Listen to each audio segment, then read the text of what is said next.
ഇപ്രാവശ്യത്തെ KEAM entrance exam എഴുതി എഞ്ചിനീയറിംഗിന്റെ റാങ്ക് ലിസ്റ്റിൽ പേര് വരാൻ ആഗ്രഹിക്കുന്ന എല്ലാവരും +2ന്റെ മാർക്ക് അപ്ലോഡ് ചെയ്യണം. അതിനുള്ള കാര്യങ്ങളൊക്കെ നിങ്ങൾക്ക് ഓൾറെഡി അറിയാം. അതിന്റെ ലാസ്റ്റ് ഡേറ്റ് ജൂൺ 2-നാണ്. അതിൽ ശ്രദ്ധിക്കേണ്ട, ഇനിയും അപ്ലോഡ് ചെയ്യാത്ത ആളുകൾ ഉടനെ തന്നെ അപ്ലോഡ് ചെയ്യണം. കാരണം നിർബന്ധമാണ്. നിങ്ങൾ +2 മാർക്ക് അപ്ലോഡ് ചെയ്തിട്ടില്ല എങ്കിൽ നിങ്ങളുടെ എഞ്ചിനീയറിംഗ് റാങ്ക് ലിസ്റ്റിൽ നിങ്ങളെ പരിഗണിക്കുന്നതല്ല. നിങ്ങൾ അപ്ലോഡ് ചെയ്യേണ്ട mark mathematics, physics and chemistry second year of +2, second ഇയറിന്റെ, അതായത് +2ന്റെ, +1ന്റെ വേണ്ട, +2ന്റെ മാത്രം മാർക്ക് നിങ്ങൾ അപ്ലോഡ് ചെയ്താൽ മതി. And +2 or qualifying examination. അതേപോലെ തന്നെ ഇനി ആരെങ്കിലും കെമിസ്ട്രി പഠിക്കാത്തവരുണ്ടെങ്കിൽ അവർ സ്വാഭാവികമായിട്ടും either computer science or biotechnology or biology, ഈ മൂന്നിൽ ഏതെങ്കിലും ഒരു സബ്ജക്ട് പഠിച്ചിട്ടുണ്ടാവും. അതിന്റെ മാർക്കാണ് അപ്ലോഡ് ചെയ്യേണ്ടത്.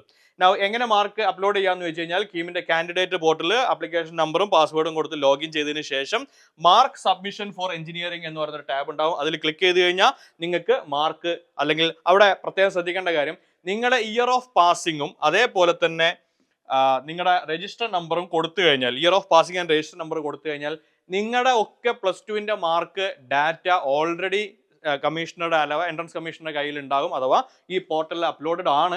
അത് നിങ്ങൾക്ക് ഡിസ്പ്ലേ ചെയ്ത് കാണിക്കും +2ലെ മാർക്ക് ഇന്നതാണ്. അത് കറക്റ്റ് ആണെങ്കിൽ ജസ്റ്റ് സബ്മിഷൻ കൊടുക്കേണ്ട കാര്യം മാത്രമേ ഉള്ളൂ. അതിനുള്ള ലാസ്റ്റ് ഡേറ്റ് ഈ പറയുന്ന ജൂൺ 2-ന് വൈകിട്ട് 3 മണിയാണ്. ഈവനിങ് വരെ സമയമില്ല, 3 മണി വരെ മാത്രമേ സമയമുള്ളൂ. So applicants who do not submit marks online will not be considered for the preparation of engineering rank list for 2025. ഇനി ഇയർ ഓഫ് പാസിംഗ് രജിസ്റ്റർ നമ്പറും കൊടുത്തു കഴിഞ്ഞാൽ ആ കാണുന്ന നിങ്ങളുടെ മാർക്ക് ഓൾറെഡി അവരുടെ കയ്യിൽ ഡാറ്റ ഉണ്ടെങ്കിൽ അത് കാണിക്കും. അത് കറക്റ്റ് ആണെങ്കിൽ ജസ്റ്റ് സബ്മിറ്റ് മാർക്ക് ഡാറ്റ എന്ന് കൊടുത്താൽ മാത്രം മതി. അതിൻ്റെ ഒപ്പം തന്നെ മനസ്സിലാക്കേണ്ട മറ്റൊരു കാര്യം, അങ്ങനെ നിങ്ങളുടെ കാണിക്കുന്ന മാർക്ക് കറക്റ്റ് ആണ്, ഡിസ്പ്ലേ ചെയ്യുന്ന മാർക്ക് കറക്റ്റ് ആണെങ്കിൽ ജസ്റ്റ് സബ്മിഷൻ കൊടുത്തു കഴിഞ്ഞാൽ you don't need to upload the mark list. നിങ്ങളുടെ +2 മാർക്ക് ലിസ്റ്റ് നിങ്ങൾ അപ്ലോഡ് ചെയ്യേണ്ട കാര്യമില്ല. ഇനി എന്തെങ്കിലും കാരണവശാൽ അവിടെ ഇൻഫർമേഷൻ അഥവാ ഒന്നും ഡിസ്പ്ലേ ചെയ്യുന്നില്ല, നിങ്ങളുടെ മാർക്ക് ഡിസ്പ്ലേ ചെയ്യുന്നില്ല, അതല്ല ഡിസ്പ്ലേ ചെയ്ത മാർക്കിൽ എന്തെങ്കിലും മിസ്മാച്ച് ഉണ്ട്, വൺസ് അഗെയിൻ സെക്കൻഡ് ഇയറിന്റെ മാത്രം മാർക്കാണ് അത്. നിങ്ങളുടെ മാർക്ക് ലിസ്റ്റിൽ സെക്കൻഡ് ഇയറിന്റെ മാർക്ക് എന്താണോ അത് മാത്രമാണ് നിങ്ങൾ നോക്കേണ്ടത്. അതിൽ എന്തെങ്കിലും വ്യത്യാസമുണ്ട് എങ്കിൽ നിങ്ങൾ ചെയ്യേണ്ടത്, അവിടെ ചേഞ്ച് എന്ന് പറയുന്ന ഒരു ടാബ് ഉണ്ടാവും. അതുവഴി നിങ്ങൾക്ക് തന്നെ എഡിറ്റ് ചെയ്യാം. അവിടെ ഓൾറെഡി ഡിസ്പ്ലേ ചെയ്ത് മിസ്മാച്ച് ഉണ്ടെങ്കിൽ എഡിറ്റ് ചെയ്യാം. അതൊന്നും ഡിസ്പ്ലേ ചെയ്തില്ലെങ്കിൽ അവിടെ നിങ്ങൾക്ക് എൻ്റർ ചെയ്യാം.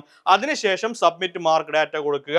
ഇനി അങ്ങനെ ചെയ്യുന്നവർ നിർബന്ധമായിട്ടും you have to upload the +2 mark sheet in PDF format. Complete ആയിട്ടുള്ള ഫുൾ ആയിട്ടുള്ള നിങ്ങളുടെ എല്ലാ ഡീറ്റെയിൽസ്, രജിസ്റ്റർ നമ്പറും ഇയർ ഓഫ് പാസിംഗ് എല്ലാം ഇൻക്ലൂഡ് ചെയ്യുന്ന ആ മാർക്ക് ഷീറ്റ് നിങ്ങൾ അപ്ലോഡ് ചെയ്യേണ്ടതായിട്ടുണ്ട്. PDF ഫോമാറ്റിലാണ്, അതിൽ റീഡബിൾ ആയിരിക്കണം. അങ്ങനത്തെ കാര്യങ്ങളൊക്കെ ശ്രദ്ധിക്കാം.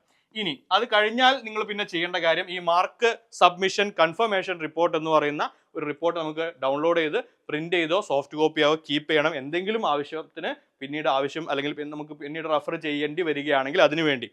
കൂടാതെ മനസ്സിലാക്കേണ്ട ഒരു കാര്യം, ഈ പറയുന്ന മാർക്ക് നമ്മൾ എൻ്റർ ചെയ്തു, റാങ്ക് ലിസ്റ്റ് വന്നൊക്കെ ശരി തന്നെ. നിങ്ങൾ എൻ്റർ ചെയ്ത മാർക്കും ആക്ച്വൽ നിങ്ങളുടെ മാർക്കും കറക്റ്റ് ആണോ, അല്ലെങ്കിൽ നിങ്ങളുടെ ഒറിജിനൽ മാർക്ക് ലിസ്റ്റിൽ അതേ മാർക്ക് തന്നെയാണോ ഉള്ളത് എന്നത് നിങ്ങളുടെ അഡ്മിഷന്റെ സമയത്ത് വെരിഫൈ ചെയ്യുന്നതാണ്. അപ്പോൾ ആരും അതിബുദ്ധി കാണിക്കേണ്ട. എന്തെങ്കിലും മിസ്മാച്ചുകൾ ഉണ്ടെന്നുണ്ടെങ്കിൽ അത് അഡ്മിഷന്റെ സമയത്ത് പിക്ക് ചെയ്യുന്നതാണ്. സോ നിങ്ങൾ റാങ്ക് ലിസ്റ്റിൽ പേര് വരണമെങ്കിൽ നിർബന്ധമായിട്ടും +2 മാർക്ക് അപ്ലോഡ് ചെയ്യണം. ആരെങ്കിലും ഇനിയും അപ്ലോഡ് ചെയ്യാത്തവരുണ്ടെങ്കിൽ ഉടനെ തന്നെ അപ്ലോഡ് ചെയ്യുക. Wish you all the best.